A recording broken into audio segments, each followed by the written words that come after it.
The Bedford Spirit, the place to hear about teaching and learning in our school. Hello and welcome. Today we are talking about the options process.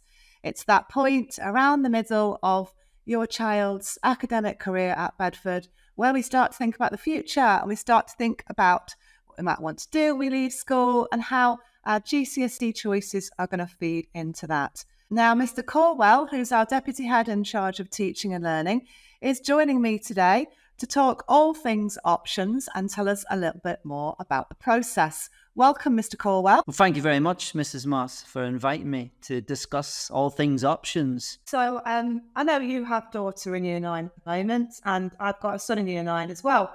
And we know it's an important time for young people, but it's also a bit of a nerve-wracking time for us parents as well. So what can we expect our role to be in all of this? Yeah, I find it really interesting, very insightful, actually, having my daughter go through this Year 9 options process and trying to guide her. It's been very interesting. We had lots of conversations about it and some difficult decisions. I think for students, it's a really important crossroads, if you like, in their educational journey. It's the first time, if you think about it, they have real control over their education. But with that control sometimes comes these tricky decisions, which I've encountered with my own daughter. You know, what subjects should you choose? What if you don't know what you want to do yet? And what happens if you feel that you've made the wrong choice?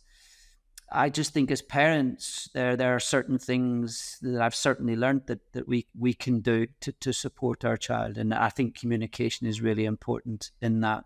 So I think firstly, listening really intently to your child. What are they thinking? Not just saying, asking those open-ended questions like, which subjects are you enjoying? Are there any subjects you feel really confident in? Which subjects do you think are not for you, and why is that?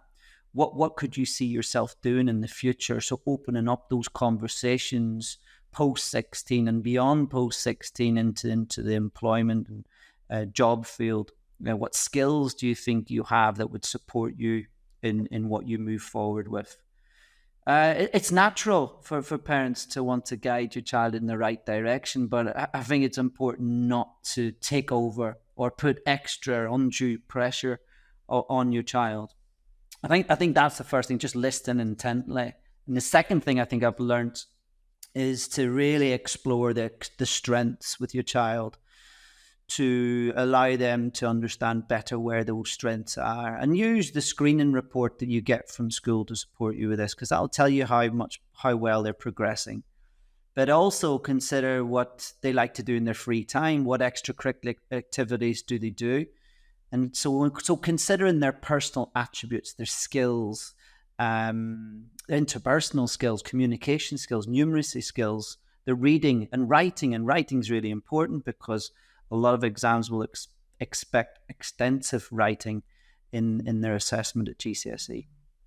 I completely agree with everything you've said. And our job's made a little bit easier for us, isn't it? By the fact that some of the subjects are compulsory.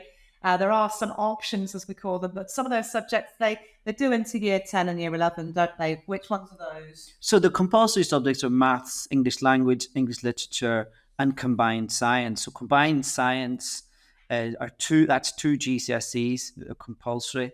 Triple science is available, but that is an option choice. And you should really seek advice from your science teacher to see if that is the right option for you. And with optional subjects, we have a plethora of subjects on offer to our students. The majority of these are GCSE qualifications. However, some are vocational. And the GCSE qualifications would be seen as more academic. The vocational, the difference would be how it's assessed. So you'd be able to complete some of the units and exams throughout the course in Year 10 and 11.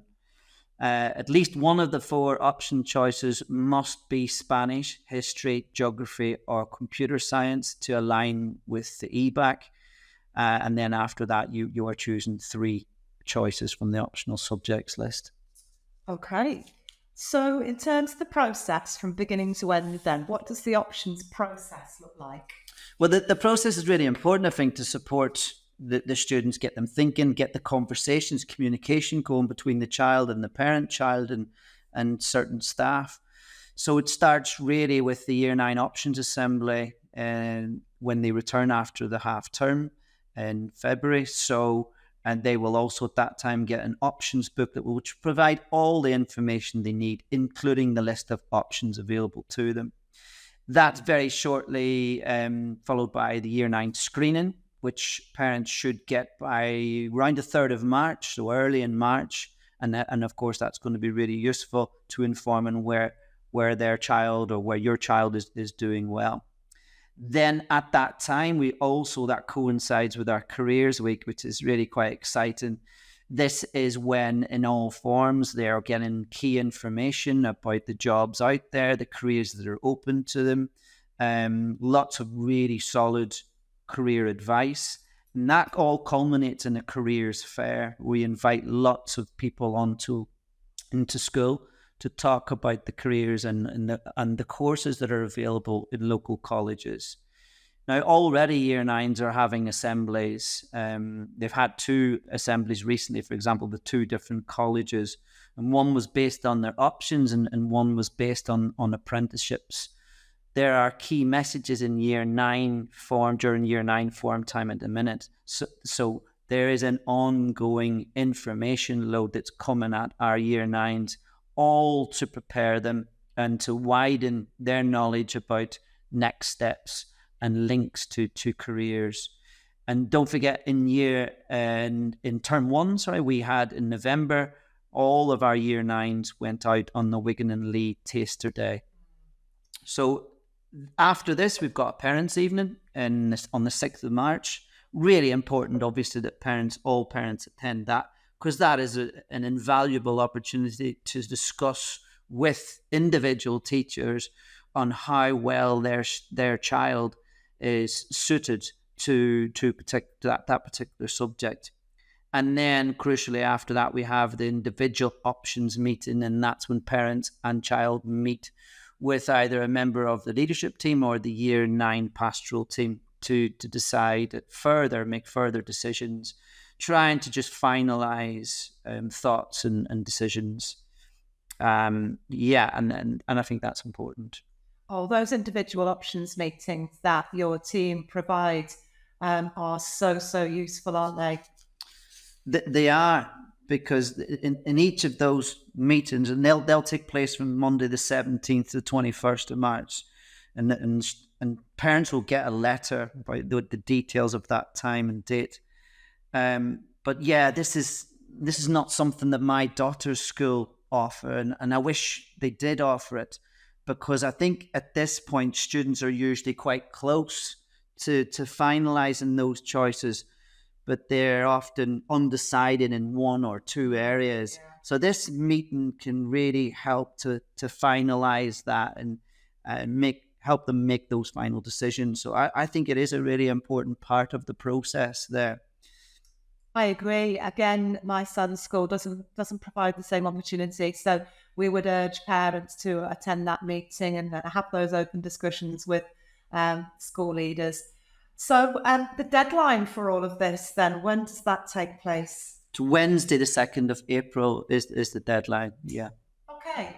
And what if there's a new subject that I don't recognise or I don't know a lot about on the options booklet? What if it's a subject I've not studied before, for instance? Yeah, that can be a common question.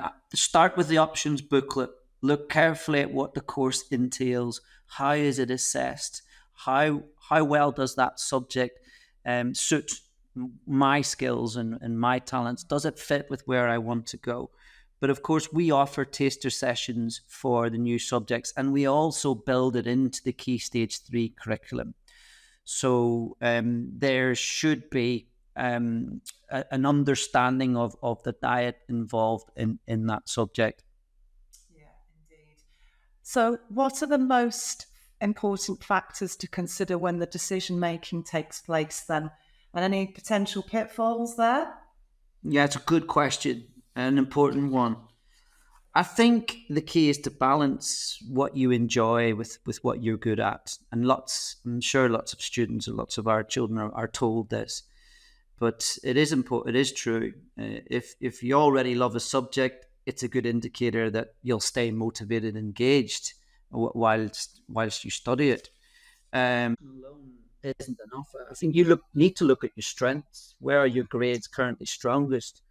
Those strongest grades will likely lead to better results, and of course that is important. For example, if you enjoy art but your grade in it and your grade in it's weaker, then think carefully. Uh, is it a subject where you're willing to put in the extra effort to improve? That's important. Or is it better to focus on something where you're already performing well? And that's the question you need, and the dilemma you need to play with. The second thing I'd say is think about the future. You've got to think further down the line. Do you have an idea of what you might want to do in the longer term?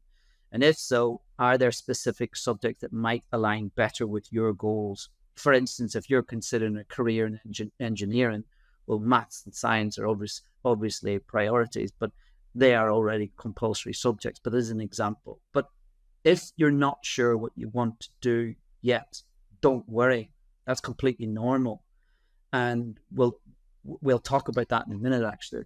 So you've just touched on a couple of these, but are there any potential pitfalls, things to watch for? Oh yeah, definitely. And I learned this from my daughter as well, because she keeps talking about what her friends are doing, and she said, "It's not about your friend. This is about you and your future." So the obvious one is don't pick a subject just because your friends are doing it, and you'll be surprised how many will do this. And don't pick it just because you feel someone else expects you to do it. This is their education, and these decisions need to reflect strengths and interests. And the other one I think is don't pick it just based on your teacher, your current teacher, because that teacher could change. Yeah. So I think that's important. Very much so. So we've talked about the options process so far from through the eyes, really, of someone who is making their mind up, thinking it through, but has some good, clear thoughts on it. What if I don't know what I want to do? I think by the end of the process, I'll be surprised if you are not sure what you want to do. I think that's why we designed the process the way it has been designed, to help eliminate some of those difficult decisions and certainly give you the support. I think it's important to understand that we don't expect you to have it all figured out at this point. It might take some time, and it will definitely take dialogue. We are here to help. That's the point, and so is the process.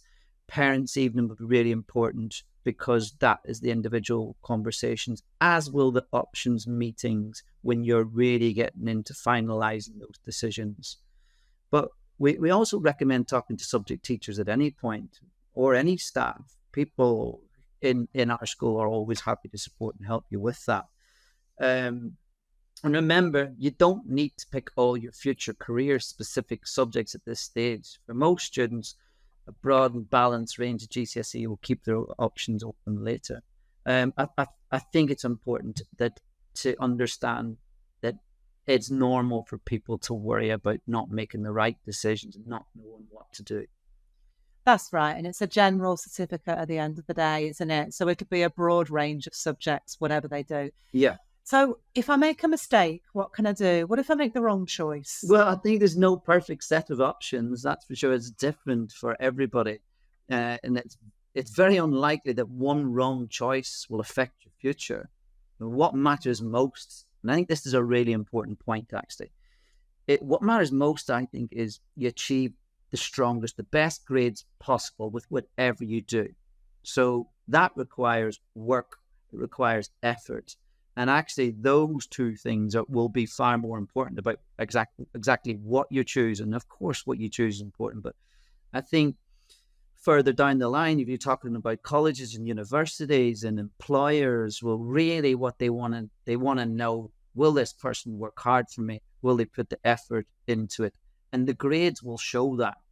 The CV will show that. So I think remembering that resilience is key. And some of these subjects are hard. They do expect a lot. And how you're assessed at GCSE now it requires a lot of hours of exams that students do in year 11, and that's a really important thing to consider when you're making your options. And it's why sometimes people like to throw in a mix of vocational to ease that pressure at the end of year 11.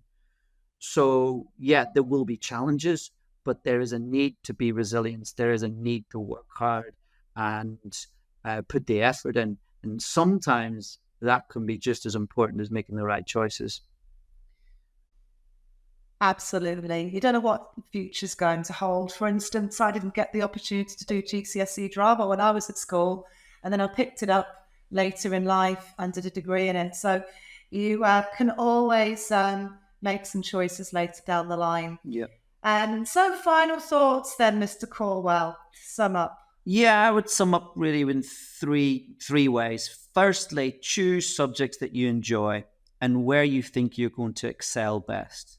Second thing I would say is don't worry if you don't have your whole future planned out. The truth is, the very large majority of teenagers don't yet know what they want to do.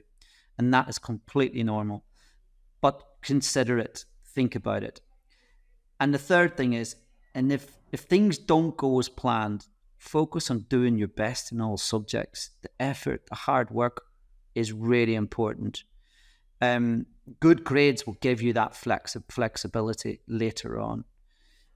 And I think that is really important. The resilience factor is important to get the choices as right as possible for you, because it's highly unlikely that option choices can be changed in year 10.